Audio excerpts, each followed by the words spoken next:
Olá pessoal, meu nome é Geraldo, eu sou perito criminal e você está no canal Odonto Legal. Bom, eu vou fazer uma série de vídeos aqui no meu canal no YouTube respondendo, fazendo as provas de odontologista que caiu nos últimos concursos. Então, eu vou começar nesse vídeo de hoje fazendo a prova da Polícia Civil de Roraima, foi feita pela banca VUNESP. Na verdade, essa prova, ela já teve, né? Ela foi cancelada a primeira vez por um problema de transporte lá nas provas. A banca mostrou, né, divulgou as provas. Eu já resolvi a primeira prova. O vídeo está aqui no YouTube, eu vou colocar aqui o link para vocês. E agora eu vou resolver a prova original que também foi aplicada e essa que está valendo, tá bom? Primeiramente, queria dar as boas-vindas. Se você é a primeira vez que está aqui no canal, já se inscreve no canal, dá seu like, que isso nos ajuda bastante. Então, eu fiz aqui uma apresentação e eu vou colocar aqui para a gente, então, comentar a prova. Então, tá aí a prova de odontologista da Polícia Civil de Roraima. Ela foi aplicada no dia 5 de novembro de 2022 e foi a VUNESP. A VUNESP é uma banca que eu já falei isso aqui, ela faz questões bem diretas, bem rápidas, não são aquelas questões longas como outras bancas que a gente vai ver em outros vídeos. E então uma prova foi bem tranquila. Tal é que o nível dessa prova foi muito alto.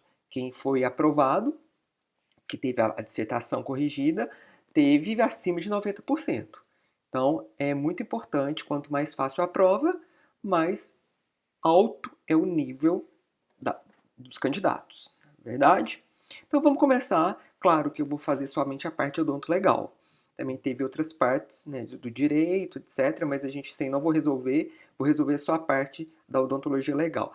E essa banca, foi bem interessante esse edital, porque ele trouxe os tópicos separados. Então, o primeiro tópico era de odontologia legal e já falava quantas questões seriam de cada tópico. Então, vamos ver. A primeira questão, a 21, ela fala do histórico da odontologia legal. Então vamos lá. Trata-se do primeiro episódio histórico mundial que lança as bases científicas para o nascimento da odontologia legal. Letra A. Identificação do Joseph Mengele em São Paulo, no Brasil? Não. Né? Isso só aconteceu, o Mengele ele só foi identificado em 1985 pelo meu professor, né, o Moacir da Silva, lá em São Paulo. Ele era professor da USP, ele é falecido, mas na época que eu fazia o doutorado ele ainda estava lá. Ele era aposentado, mas ele sempre contava esse caso pra gente. Né? O Mengele ele foi um nazista, né, considerado aí o anjo da morte, e ele foi identificado então pela arcada dentária e foi o professor, né, o Moacir da Silva, que trabalhou nesse caso.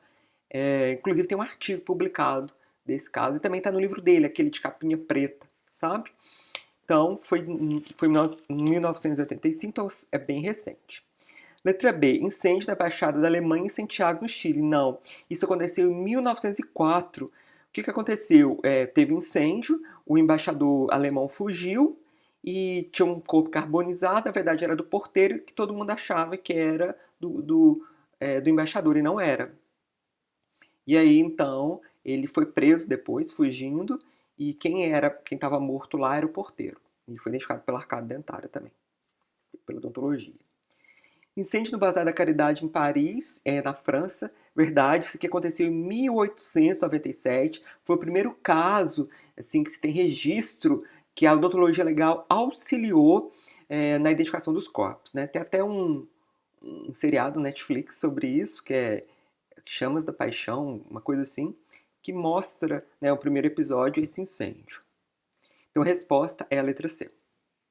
Identificação de Carlos Gardel em Medellín, na Colômbia. Não, ele morreu num acidente aéreo, né, lá no aeroporto de Medellín. E ele era um cantor, né, de tango. Isso aconteceu em 1935. Depois, a identificação do Ernesto Che Guevara em Vale Grande, na Bolívia. Ele foi assassinado lá em 1967, mas ele só foi identificado 30 anos depois, em 1997. Então, realmente, a letra C é a resposta. Então aqui, ó, só para vocês terem noção, que o Che Guevara ele foi identificado pela odontologia, né? E ele ficou enterrado lá na Bolívia muitos anos. e só depois, mais de 30 anos, que ele foi identificado realmente. Agora para a próxima, 22. Em consonância com o Código de Ética odontológica, né? Não é odontológico, não. Está errado aqui. Em vigência, constitui direitos fundamentais do cirurgião dentista. Bom, Código de Ética, eu já falei isso várias vezes. Código de Ética tem que saber os artigos. O que cai é decoreba do que está lá, né? Então aqui ele quer os direitos. Então letra A, recusar-se a exercer a profissão no âmbito público ou privado, onde as condições de trabalho não sejam dignas, seguras e salubres. Verdade. Isso aqui é um direito do cirurgião dentista. Está lá no artigo 5º, inciso 4º. Então a resposta é a letra A. Então todas as outras estão erradas, né? Exercer a profissão mantendo comportamento digno, não, isso aqui é um dever, né? Não é direito, é um dever, está lá no artigo 9º, inciso 5º.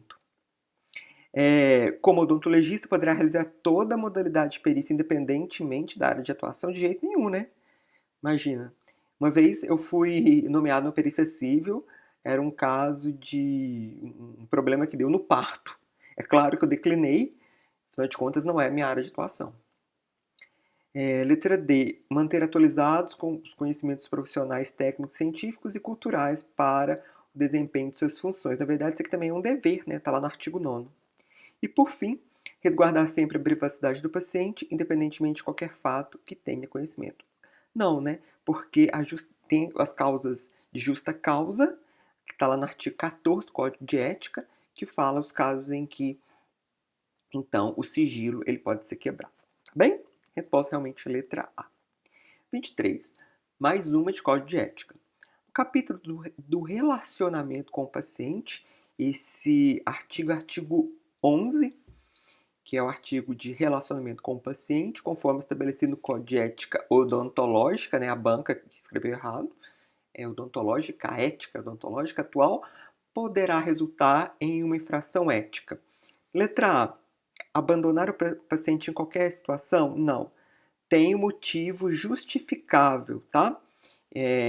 Tem uma exceção aqui. Então, não é qualquer situação, não. Letra B. Esclarecer os riscos, custos de um tratamento? Não.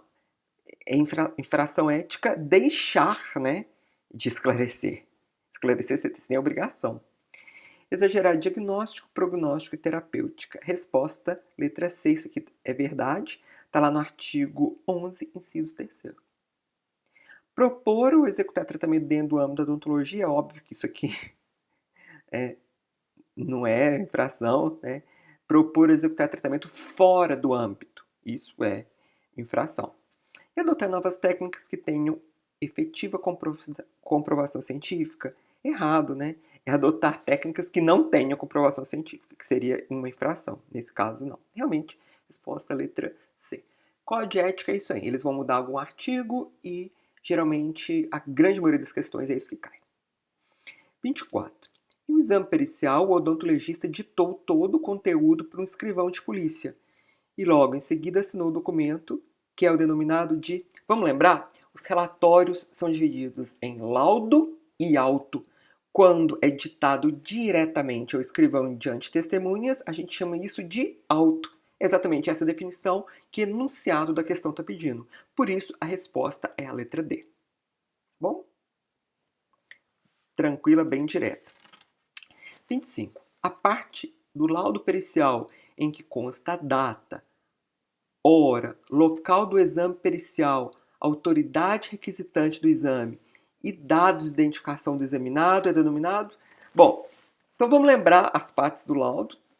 A questão colocou várias partes aí, descrição, discussão, conclusão, resposta aos quesitos, preâmbulo, da falta aqui, ó, os quesitos, né? Então, pessoal, geralmente, questões de laudo são muito comuns em prova, porque, afinal de contas, o que vocês mais vão fazer é laudo, né? E a resposta, claro, é aquilo que vem primeiro, né? O local, quem fez, quem requisitou. Isso é preâmbulo, préde vem antes. Por isso a resposta é realmente a letra E. 26. São exemplos de exames periciais odontológicos relativos no âmbito exclusivamente administrativo que podem ser realizados pelo cirurgião dentista. Então vamos ver. Os exames periciais, eles têm várias áreas de atuação: a trabalhista, a civil, a penal e a administrativa. Então aqui ele quer os casos de perícia administrativa. Vamos ver, letra A. Auditorias em plano de saúde é sim administrativa? É. E as ético-profissionais também. Então, realmente a resposta é a letra A. Auditoria em plano de saúde, acabei de falar que é administrativa. Ressarcimento de danos. Não, ressarcimento de danos envolve dinheiro, isso é civil. Lesões corporais. Lesão corporal é criminal, penal.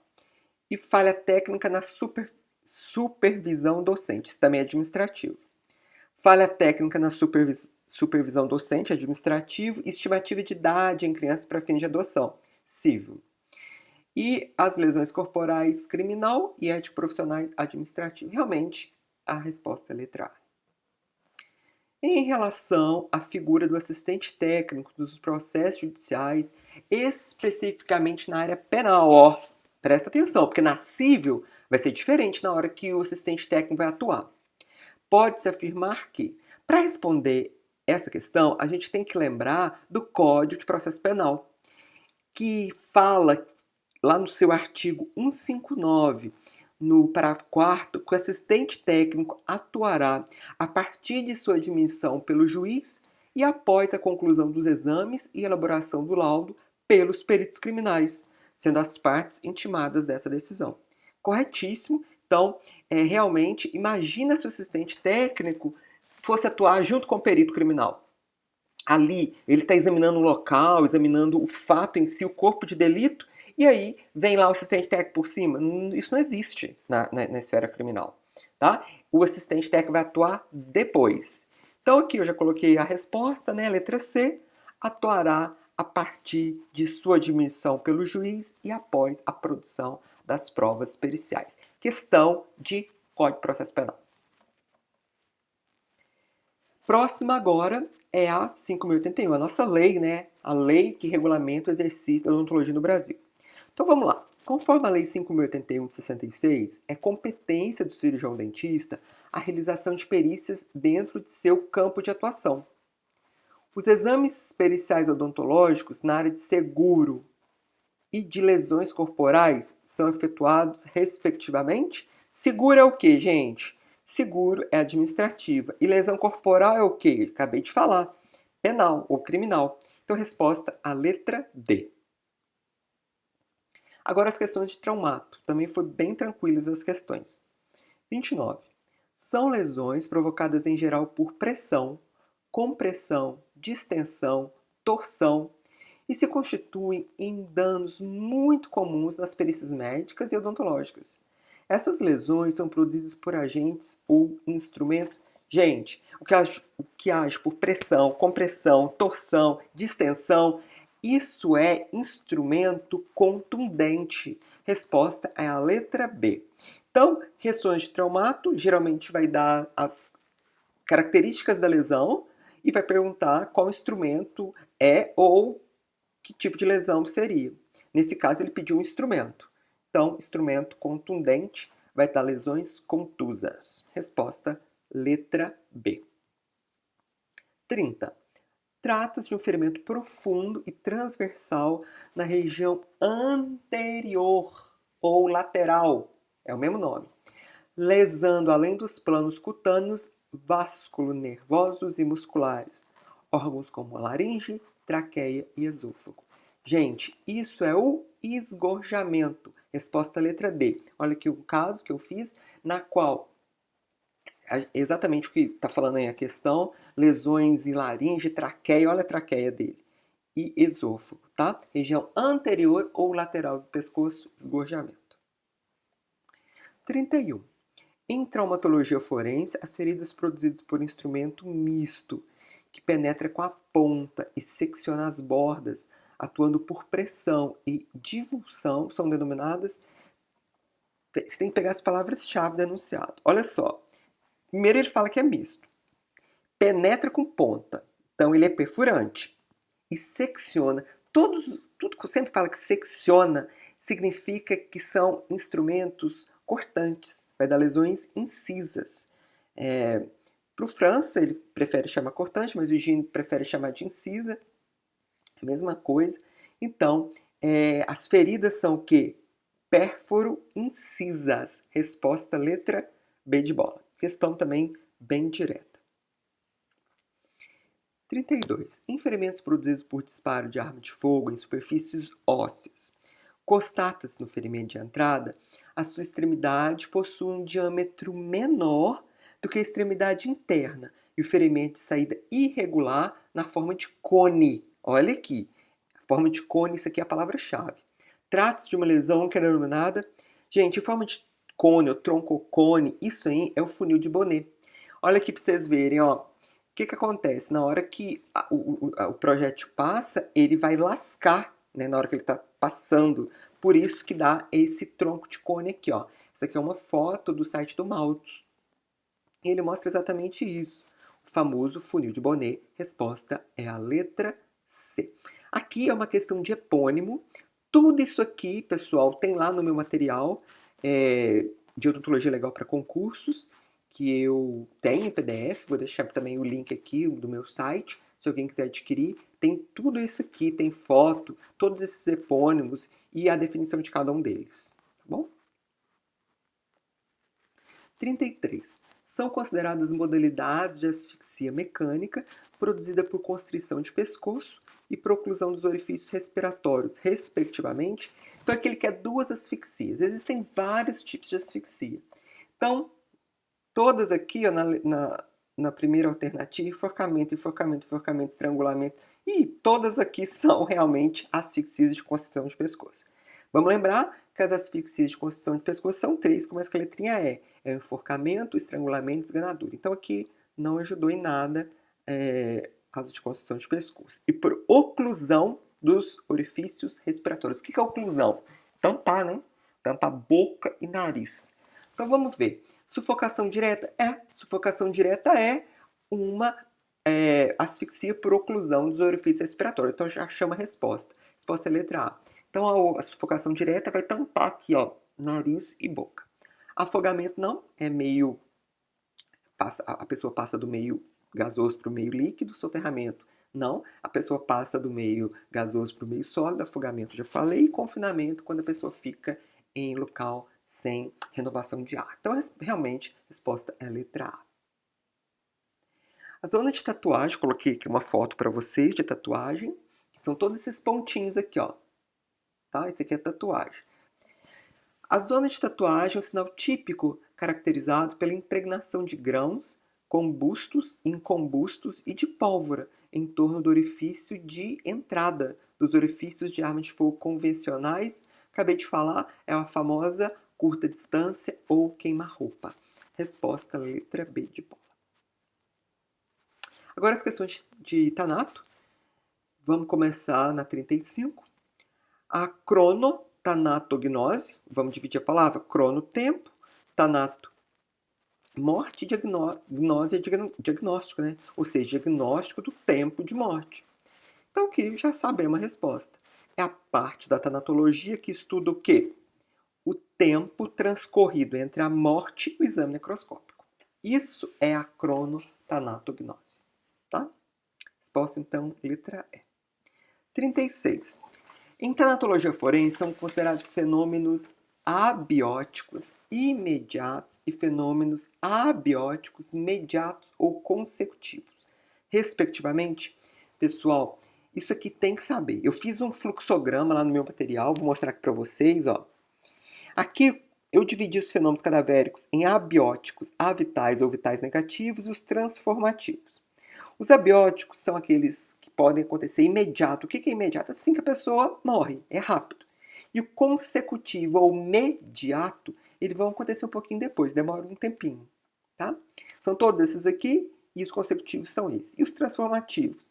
Tem os destrutivos e os conservadores. Também já coloquei todos aqui. Tá bem? Isso aqui tem tudo lá no meu material. Eu explico cada um desses, tem foto, tem tudo. Tá? Então, ele está perguntando um imediato, que é a perda da consciência, sensibilidade, abolição da motilidade do tônus muscular, né, os músculos, cessação da respiração, circulação e atividade cerebral. E consecutivos, que é a desidratação ou evaporação, manchas de hipóstase ou livor cadavérico, a rigidez e o esfriamento cadavérico, né? Esses aqui nos dão certeza de morte. Então vamos lá. Em tanatologia forense são considerados fenômenos abióticos imediatos e fenômenos abióticos mediatos. Então é só procurar a resposta, que é a letra A.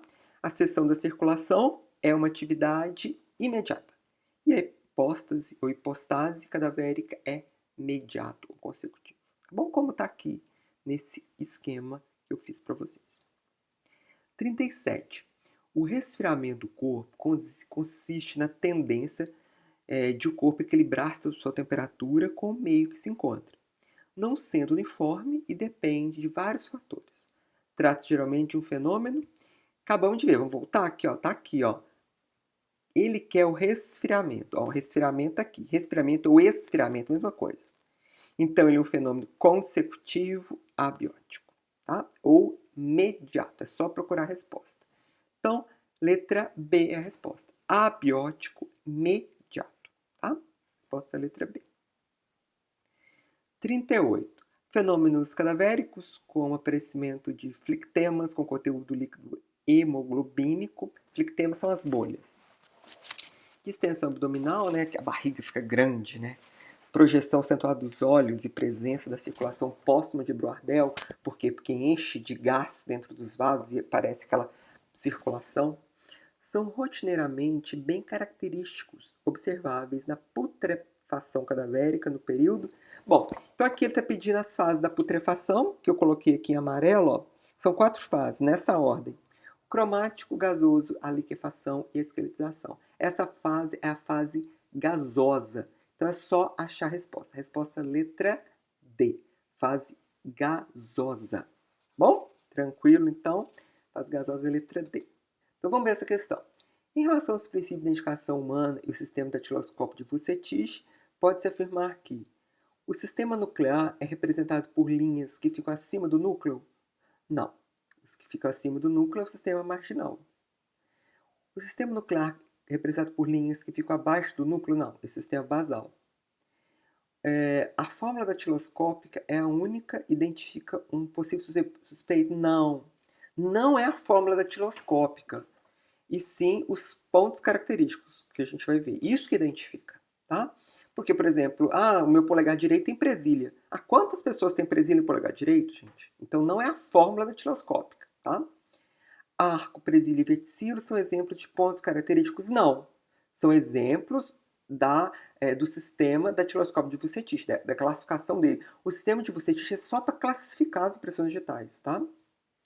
E letra E, pontos característicos são acidentes, certo, aqui, ó, são isso aqui, ó, encontrado nas cristas papilares. Isso mesmo, são essas linhas, esses acidentes aqui, ó.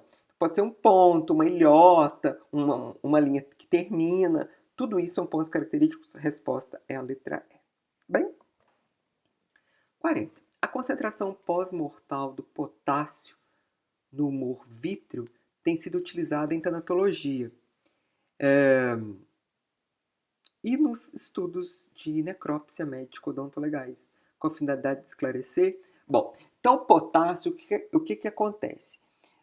Dentro do olho, ele seria uma região mais protegida, que sofre menos, né, ação da tanato, e aí ele conservaria mais. Acontece que o potássio aumenta, a concentração aumenta a partir do tempo de morte, né? Quanto maior o tempo de morte, maior a concentração de potássio. Então vamos procurar a resposta. A resposta então é a letra B, o diagnóstico da cronologia da morte.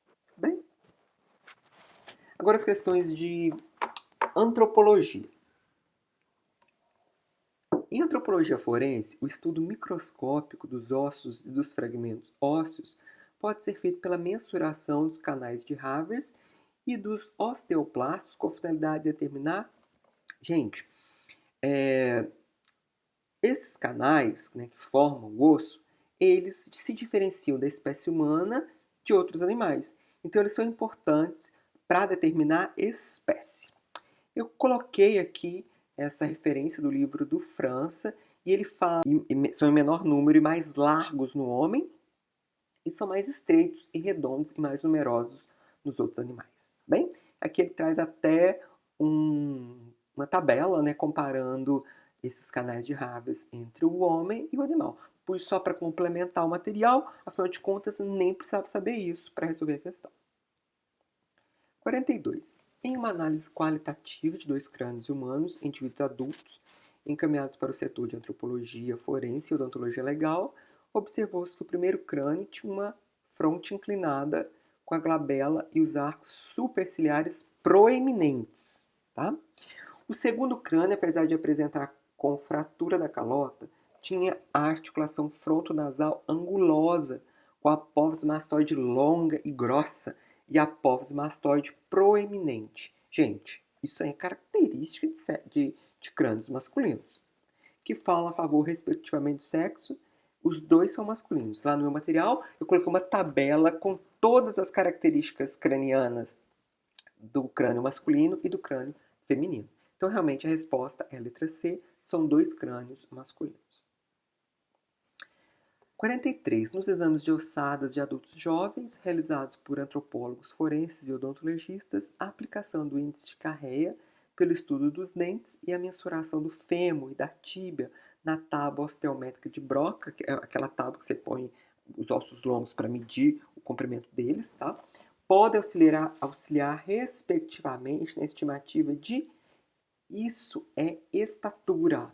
Tanto o índice de Carreia é essa medida, é uma fórmula, né, que vai medir o arco e a corda, né, do incisivo central, lateral e canino. Geralmente, o artigo original fez com os inferiores. Então aqui eu tirei uma foto desse artigo, vou deixar aqui para vocês. E então o Carreia ele é utilizado para estatura, assim como a medida de ossos longos. Questão fácil também. Né? O índice de Carreia ele não tem um índice de acerto muito bom, mas isso aí já é outra história. Porque, afinal de contas, a gente precisa disso para a teoria, que vocês vão fazer uma prova. 44. É uma técnica auxiliar na identificação humana que torna possível direcionar as investigações após o reconhecimento de imagens de uma face inserida sobre um crânio desconhecido. Trata-se da definição de resposta letra B. Isso é uma reconstrução facial forense ou aproximação facial. Eu adoro esse assunto, porque foi tema do meu doutorado. E realmente existem várias técnicas, e uma dessas técnicas é principalmente a de 2D, que é fazer fotos, tá? Muita gente errou, colocou essa letra D, a prosopogênese. Isso aqui é a pessoa que não consegue reconhecer face, tá? Não tem nada a ver isso aí, não. Então, realmente, a resposta é a letra B de bola. Bem? Muita gente confundiu também com uma técnica que existe, que é da superposição de imagens. Tá? Que é uma técnica que está lá no livro do França, ele fala que não é muito confiável, que você coloca ali, faz uma superposição. Mas não é isso que é a questão. A questão não ficou muito bem elaborada, mas realmente eles não anularam e a resposta é realmente a letra B. 45. Nas avaliações periciais odontolegais de lesão de marca de mordida, seja em agressões interpessoais ou em crimes sexo relacionados, em vítimas vivas ou mortas, pode afirmar que: letra A descrição da lesão é suficiente para individualizar um possível suspeito do crime? Não. Olha, se eu falo que a lesão é de marca humana, pode ser qualquer humano, ainda não sei. Né? Letra B. Registrar as lesões por meio de fotografias sem escala de mensuração produz prova irrefutável? Não. Tem que ser com escala, porque senão como é que eu vou saber o tamanho ali? Eu perco a referência quando eu levo aquelas imagens para o sistema para eu comparar. Eu preciso de uma escala. Documentar a mordida do suspeito em cera será suficientemente para a identificação do agressor? Não, eu tenho que comparar. Para realizar o exame do cotejo odontolegal é necessário um suspeito do crime. Claro, eu preciso de um suspeito para comparar. Então a resposta é a letra D. Jamais será possível identificar se foram produzidos em vida ou pós-mortal? Não. As lesões pós-mortais, elas não têm reação vital. Então, é possível sim. Isso jamais torna a alternativa incorreta. 46. Em processo de identificação humana em ossadas de adolescentes, destaca-se a importância dos exames clínicos e da radiologia forense. Quanto às análises realizadas por meio de exames imaginológicos odontolegais, pode-se afirmar que: letra A. Exames radiológicos e tomográficos são preponderantes na identificação? E aí, pessoal, todo mundo sabe que sim, né? São exames muito importantes para eu comparar. Então a resposta é a letra A. Letra B. Confronto com ficha de orçamento é sempre o ideal para identificação? Claro que não, né, gente? Orçamento é um orçamento. Imagina, ele faz orçamento, mas não fez o tratamento. Então o que vai estar ali no orçamento é diferente do que está na boca, né? Letra C. Não se pode estimar a idade por meio desses exames de identificação? Claro que pode, né? Principalmente são ainda mais confiáveis. Através da radiografia, eu consigo ver a mineralização dentária. A cadeia de custódia da documentação do suposto indivíduo é irrelevante na identificação? Gente, isso aqui é o maior absurdo dessa prova. Como que fala de cadeia de custódia é relevante? A cadeia de custódia, ela tá lá no Código de Processo Penal e ela é muito importante. Imagina se a troca de radiografia, gente, muda completamente tudo. De jeito nenhum, é muito importante. Fichas clínicas e modelo de gesso não tem interesse pericial? Nem vou comentar isso aqui, né, gente? Afinal de contas, o prontuário ele é muito utilizado para identificação humana. Agora vamos fazer as questões de desastre em massa. Conforme o Comitê Permanente para a Identificação de Vítimas de Desastre, Interpol DVI, e seu manual de identificação, é correto afirmar. Gente, esse manual eu já coloquei lá no meu material o link. Ele é uma referência para o mundo inteiro, então é muito importante dar uma lidinha. Letra A. A equipe é composta basicamente por médicos e odontologistas. Falso, né, gente? E os peritos criminais, e os papiloscopistas, e o pessoal de apoio, de jeito nenhum, né? O auxiliar de necrópsia, é muita gente que trabalha no DVI. Então a letra A está errada. B. Os métodos de identificação são primários, secundários e terciários? Não. São primários e secundários, não existe terciário, não. Letra C. A identificação do odonto legal é considerado um método secundário? Não, método primário. Há hierarquia entre os métodos primários de identificação? De jeito nenhum. Tá? A odontologia, o DNA e a papiloscopia, eles estão no mesmo nível, não existe hierarquia entre eles. Eu não preciso de um para confirmar o outro. Então a resposta só pode ser letra E, né? A identificação datiloscópica é considerado método primário. Assim como a odonto e o DNA. 48. Em relação aos desastres de massa e a perícia em corpos mutilados para necrópsia causa mortes, identificação humana pode-se afirmar. É realizada em geral por uma equipe multidisciplinar. Acabei de falar. Realmente é a letra A a resposta. Várias pessoas vão trabalhar num DVI.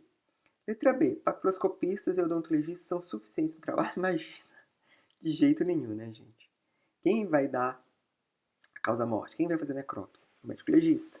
Então são várias pessoas trabalhando. A autoridade policial indicará a sua equipe de trabalho pericial? Não, é a equipe que está lá de plantão. Radiologistas e técnicos em necrópsia são dispensáveis no processo? Gente, isso aqui é um absurdo, né? Não vou nem comentar. Em eventos abertos, que não tem lista, lembra? Essa classificação nós também já falamos lá, tem tudo isso lá no meu material. Existe uma facilidade maior na identificação humana? Pelo contrário, se o evento é aberto, eu não tenho uma lista. E aí a lista pode mudar, entrar gente, sair gente, porque às vezes a pessoa está lá no hospital. Então, em eventos abertos, há uma maior dificuldade na identificação humana do que uma lista fechada, que eu sei exatamente quem estava naquele local. É o caso de, por exemplo, acidente de avião, em que eu tenho uma lista fechada. 49. Na ocorrência de acidentes de massa, muitas vezes podem ser realizadas diversas formas de identificação das vítimas. Conforme preconizam os protocolos internacionais, são considerados métodos de identificação primário e métodos de identificação secundário, respectivamente. Já falei muito isso aqui. Resposta é letra A. Odontologia legal é primário, exame das vestes, dos pertences, tudo isso é secundário. 50. Nos acidentes de massa, em quedas de aeronaves, com diversas vítimas fatais, com corpos carbonizados e fragmentados, a utilização da radiologia dental pode ser utilizada de modo absoluto, com grande necessidade. Gente, se está muito fragmentado, a radiologia ela tem que ser usada. Afinal de contas, em DVI, cada segmento corporal é um corpo, né? A gente não consegue juntar isso aí lá no local. Então, preciso de todas as informações, e muitas delas vão ser dadas através da radiologia dental, então, o modo absoluto tem que usar. Bem? Agora vamos ver as questões de lesão corporal. O exame de corpo de delito odontológico das lesões corporais de um indivíduo vítima de atropelamento do sexo feminino com 20 anos de idade teve como resultado discreta luxação dos dentes anteriores e inferiores e uma fratura mandibular completa de sínfise, ambas com evolução favorável à cura sem sequelas, olha que importante, sem sequelas após o tratamento realizado. Desse modo, pode-se caracterizar sobre a ótica odontolegal, respectivamente, como sendo de natureza. Gente, discreta luxação, isso é leve, tá? Sem leve, em poucos dias já vai estar tudo ok. Agora, a fratura de mandíbula, ela precisa de mais de 30 dias para consolidar. Então, ela vai entrar lá na classificação do artigo 1º, né, parágrafo 1º do artigo 129. Então, resposta é a letra B, leve e grave. Bem? 52. De acordo com o artigo 129 do Código Penal da doutrina médica odontolegal, são consideradas lesões corporais de natureza grave e gravíssima. Gente, isso aqui não tem jeito. Tem que decorar o artigo 129, os 4 incisos do parágrafo 1º, que são as graves. Então, tudo que tiver aqui no parágrafo 1º é lesão corporal grave. Tudo que tiver aqui no parágrafo 2º é lesão corporal gravíssima, nos seus 5 incisos. Então, só procurar, tá? Então, para quem decorou, resposta é a letra D. Debilidade permanente é grave e deformidade permanente é gravíssima. É só procurar aqui, ó. Debilidade permanente, grave, deformidade permanente, gravíssima. Você não vai encontrar as palavras gravíssima aqui, ó, nem leve. Por quê? Porque isso aqui é uma classificação da doutrina e não da lei, tá? Mas tudo que tiver no parágrafo 2º, gravíssimo. Tudo que tiver no parágrafo 1º, nos seus incisos, grave. Decora, tá? 53.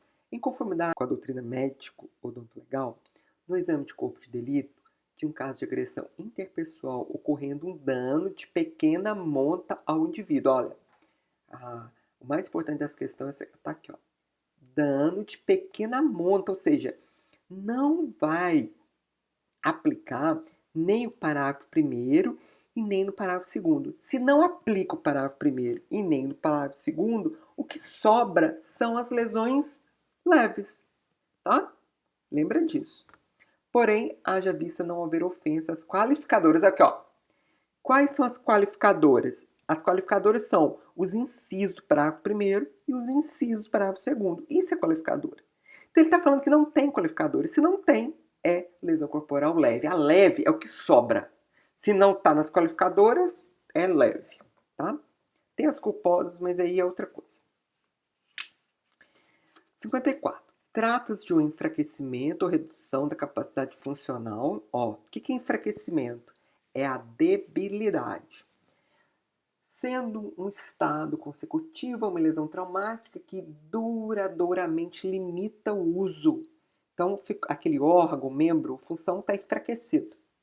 A energia e a plenitude de uma função sem comprometer o bem-estar geral do organismo. Quanto ao artigo 129 do Código Penal, refere-se o quê? Debilidade, permanente membro, sentido de fusão. Debilidade é sinônimo de enfraquecimento. Então, a doutrina ela considera, até se houve uma perda de até 70%, é enfraquecimento.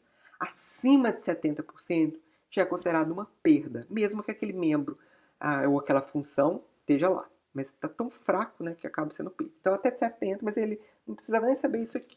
Tá? O que ele queria saber é o que é enfraquecimento e é debilidade, lesão corporal grave, tá? Aqui, ó. Debilidade permanente membro de sua função, tá? Então, resposta, então, letra C. 55. Nas perícias odontológicas do aparelho estomatognático e dos traumatismos dentais, é correto considerar, para fins de enquadramento legal do artigo 129 do Código Penal, que é importante? Estabelecimento do liame causal. O que é o liame? É o nexo causal entre a agressão e o dano. Então, é muito importante, sim, estabelecer o nexo causal, o liame causal que ele colocou aqui.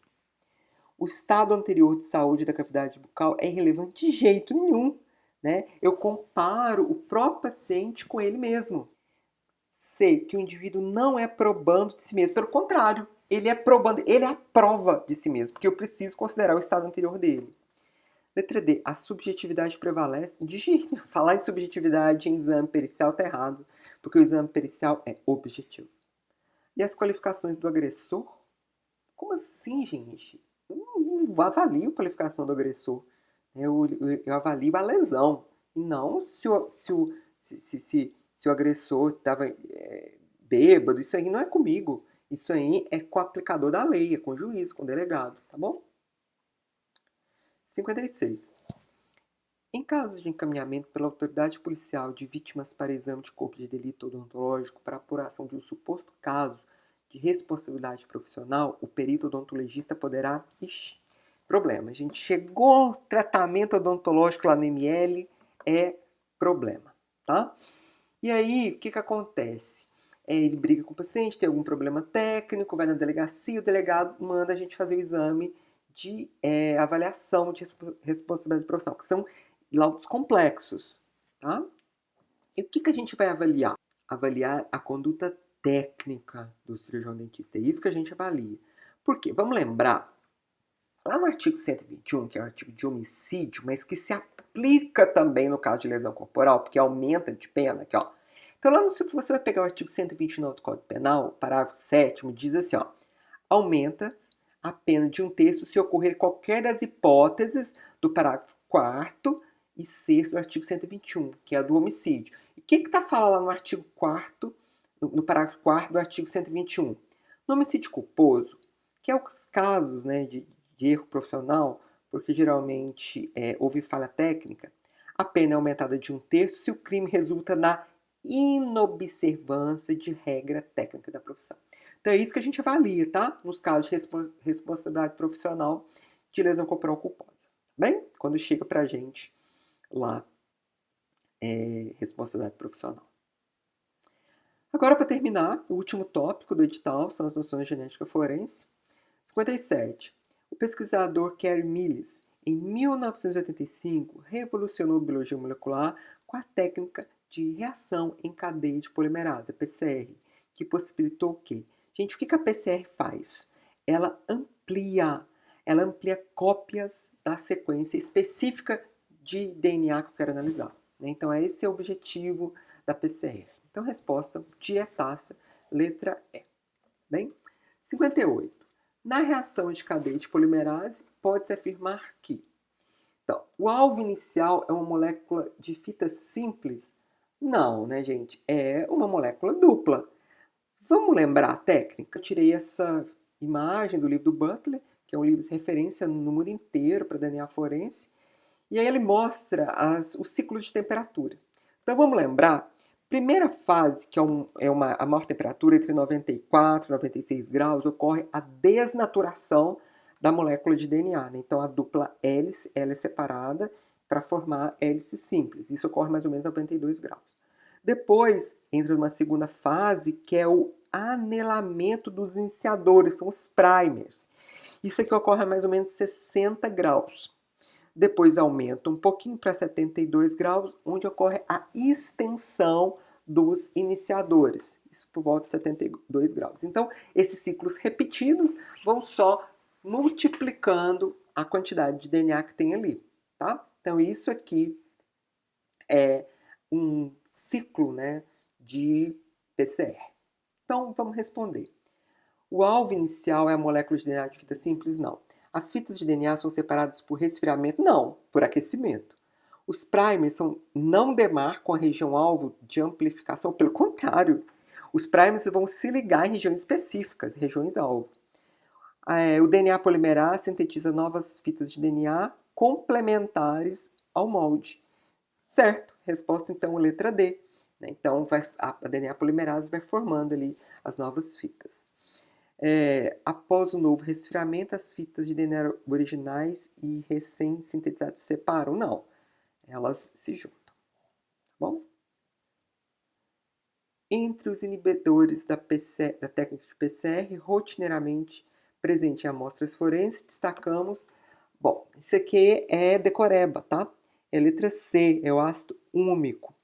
Isso aqui eu tirei do livro do Couto, né, do Rodrigo Couto de Medicina e Odontologia Legal, que o único livro que eu achei isso. Fala assim, ó, entre os inibidores da PCR presentes em amostras forenses, destacam-se o tanino, que é componente vegetal usado em corante de tecido, os ácidos úmico e fúlvico, componente de matéria orgânica de solo, e a hidroxapatita, que é um dos componentes dos osteócitos. Tá? Então, realmente, a resposta é o ácido úmico. Para terminar, a última questão. Em um incêndio criminoso, os irmãos Alberto, de 22 anos de idade, e Roberto, de 16, foram encontrados mortos na sala de estar dentro da casa onde moravam, com os corpos totalmente carbonizados, porém, com seus arcos dentais preservados. Nessa hipotética situação, em relação ao possível exame de vínculo genético, DNA, sendo eles irmãos biológicos, ou seja, do mesmo pai e da mesma mãe, cujos materiais biológicos foram coletados, quanto às identificações dos corpos, pode-se afirmar que... Vamos prestar atenção. O DNA, ele não fala que aquela pessoa é aquela pessoa, ele fala que aquela pessoa tem vínculo genético, tem metade do material genético da mãe e metade do material genético do pai. Como os dois são irmãos, metade da mãe e metade do pai, o DNA não vai conseguir falar quem é quem. Ele vai falar assim, olha, essas duas pessoas são filhos de fulano e de cicrano.